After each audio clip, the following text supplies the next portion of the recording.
আজকে তোমাদেরকে উপোসের দিনে খাওয়ার মতো একটা দারুণ রেসিপি শেখাবো, যেটা পুরোপুরি গ্লুটেন ফ্রি এবং যারা কার্বোহাইড্রেট তো আছেই, কিন্তু যারা আটা ময়দা অ্যাভয়েড করতে চাও তাদের জন্য এই ভিডিওটা। প্রথমে একটা আলুকে গ্রেটারে ভালো করে গ্রেট করে রাখতে হবে। এবার আলুটাকে একটা মিক্সিং বোলের মধ্যে নিয়ে নিতে হবে এবং তার সাথে নিতে হবে একটু কড়াইশুঁটি অল্প পরিমাণে। এবার সেটাকে ভালো করে ব্লেন্ড করতে হবে। এর মধ্যে কিন্তু আর কিছু আমরা সেভাবে মশলাপাতি অ্যাড করব না, শুধু সামান্য একটু জল অ্যাড করব যাতে পেস্টটা একটু থিক হয়।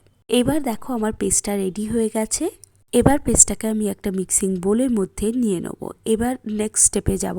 নেক্সট স্টেপটা হচ্ছে একটুখানি সাবু আগে থেকে আমাদেরকে একটু ভিজিয়ে রাখতে হবে। তার মধ্যে আদা, কাঁচা লঙ্কা আর ধনে পাতা দিয়ে তার মধ্যে হাফ কাপ পরিমাণ সুজি অ্যাড করতে হবে এবং তার মধ্যে জল সামান্য একটু অ্যাড করে এটাকে ব্লেন্ড করে নিতে হবে।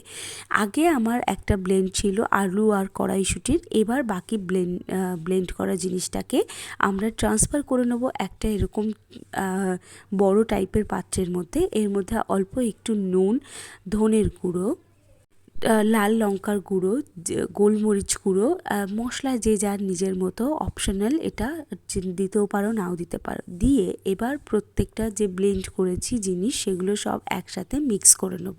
এবার এর সাথে অ্যাড করব 1 চামচ পরিমাণ টক দই, আর এর থেকে বেশি কিছু লাগবে না। এবার এটাকে ভালো করে মিক্স করো, খুব সুন্দর করে ব্লেন্ডারে ব্লেন্ড করার পর এটাকে ভালো করে মিক্স করে নিতে হবে।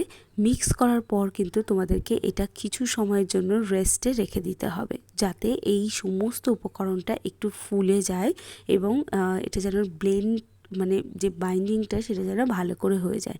এই মুহূর্তে যেহেতু সুজি টুজি দেওয়া রয়েছে, যদি তোমাদের মনে হয় কোনো জায়গায় বেশি টাইট হয়ে গেছে তাহলে কিন্তু একটু জল অ্যাড করতে হবে। মোটামুটি থিকনেসটা ঠিক এই রকম থাকবে, আই হোপ দেখতে পাচ্ছ।